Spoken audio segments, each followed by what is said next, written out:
everyone, welcome to the channel. This is Jasmine. In today's video, we will be discussing several aspects which you might consider before choosing veterinary as a career option. The first one would be how to get into a vet college. The second one would be scope after BVSC, MVSC, PhD. The third one would be safe score for 2025 batches. And at the last, we will be breaking some major stereotypes related to this profession. On to the first question, how to get into a vet college. The answer is simple, you have to give NEET.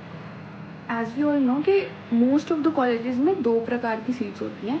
पहली 85% seats which are reserved for the state quota and the second one are 15% जो all India quota के लिए reserved seats होती हैं. So the thing is every college considers NEET for those 15% seats. Most of the colleges 85% seats के लिए भी NEET को ही consider करती हैं. बट द थिंग इज कुछ स्टेट्स जो होते हैं लाइक जम्मू हो गया या कर्नाटका हो गया, इन स्टेट्स में नीट को कंसीडर नहीं करा जाता है for those 85% seats. So you have to give the common entrance exam. Common entrance test करके एक खुद का वो स्टेट्स कंडक्ट करवाती हैं for the admissions in BVSC in any of their colleges. So you have to give CET if you want to avail those 85% seats. NEET देकर आप वो 85% सीट्स अवेल नहीं कर सकते. तो ये आपको आपकी स्टेट के लिए पता करना पड़ेगा. Now we will be discussing scope after BVSC और MVSC. तो BVSC करने के बाद डायरेक्टली बाद एक VO का टेस्ट निकलता है वेटनरी ऑफिसर का. आप वो क्लियर करो and you will be appointed as a veterinary officer in any place. वो आपको चॉइस दी जाती है. अगर रैंक के हिसाब से चॉइसेस मिलती हैं तो you will be appointed as a veterinary officer. A grade की जॉब है. आपका जो सैलरी है वो स्टेट टू स्टेट वैरी करता है. पंजाब की अगर बात करें, बिकॉज मैं पंजाब में रहती हूँ, तो पंजाब में स्टार्टिंग सैलरी जो कि 50,000 है फॉर फर्स्ट 3 ईयर्स अभी के लिए. और 3 ईयर्स के बाद it goes to 1 to 1.5 lakhs approximately इतना रहता है. एंड ये तो हो गया वेटनरी ऑफिसर. सेकंड हो गया कि आप अपना प्राइवेट प्रैक्टिस कर सकते हो, प्राइवेट क्लिनिक्स बना सकते हो. द ओनली थिंग इज़ कि जो प्राइवेट क्लिनिक्स हैं ये मेट्रो सिटीज़ में ज़्यादा वर्क करते हैं in compare to smaller town और स्मॉलर सिटीज़. ठीक है. फिर हो गया कि आप कंपनीज़ में जा सकते हो लाइक मैकफेड, नेस्ले, वेरका, ये वाली कंपनीज़ भी रिक्रूट करती हैं BVSC के बाद. तो उनमें भी सैलरी बढ़िया है. लाइक 70-80,000 आपको स्टार्टिंग में ही मिलना शुरू हो जाता है. एंड उसके बाद जैसे एक्सपीरियंस होगा वैसे वैसे सैलरी भी इंक्रीज़ होगा.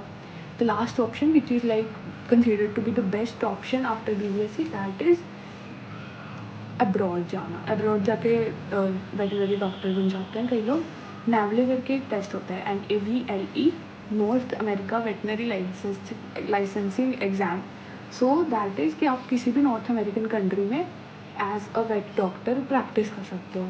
उसमें सैलरी रेंजेस होती है 40 to 50 lakhs मिलता है initially he. After you clear NAVLE and you go, you will get 40 to 50 lakhs annually and it will increase as experience. So that's a very good career option. और MVSC की अगर बात करें, पहली बात तो आप MVSC करके सर्जन बन सकते हो which is the best. Like most people go for it. Surgeon बन सकते हो.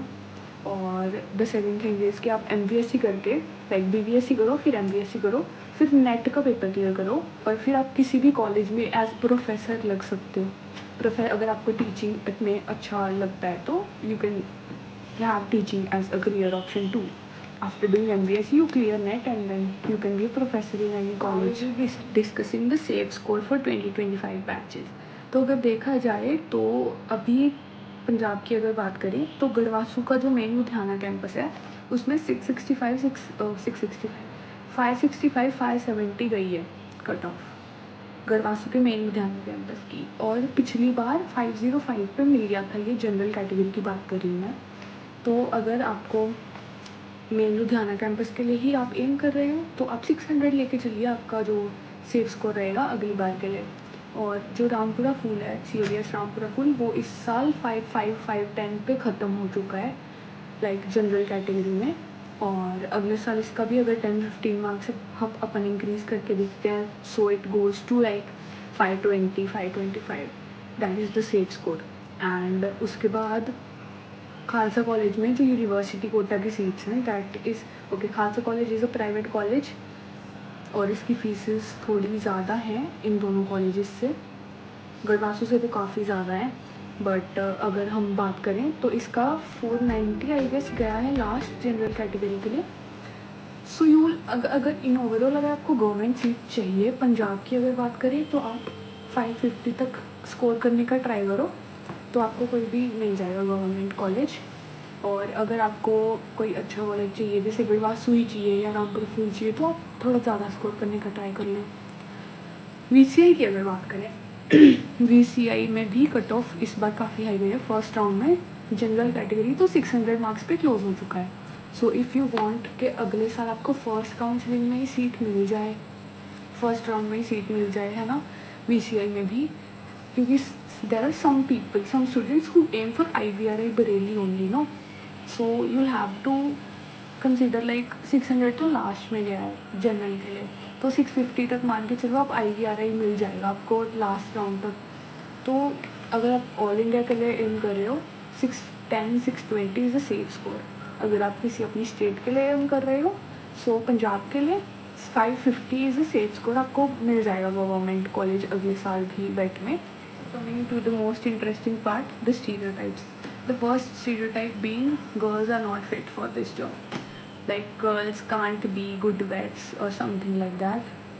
पहली बात, there is no role of gender in any profession, be it this or any other profession. Gender matter नहीं करता है. If you want to go for it, just go for it. It doesn't matter what the society says. It doesn't matter what anyone says. Just listen to yourself. और it's not, पहले ये बनाया बोला जाता था कि गर्ल्स होती नहीं हैं कॉलेजेस में भी या कुछ. So I just tell you कि when we visited the college, you can also see the video, we met a professor college का. और उधर उन्होंने ही बोला कि in the previous batches girls की रेशो ज़्यादा है बॉयज़ से. So like that explains pretty much. It's not like if you're a girl you can't be in this profession or something like that. If you want to go in this profession, just go for it. Okay. The second stereotype is that it's not a respected profession. It doesn't pay as much. Pay का तो मैंने आपको बता ही दिया है. And it's not a respected profession. Like, dude, okay. Those who are educated or who know the value of pets, they do respect this profession. Okay, you should respect your profession and you should not care about anyone else. Even if someone says bad about this, you should defend it instead of just keeping quiet and not saying anything and letting them disrespect your profession. You should shut their mouths, literally. And yeah, that's it for today, I guess. If you like the video, do like, comment and subscribe to this channel. See you in the next one.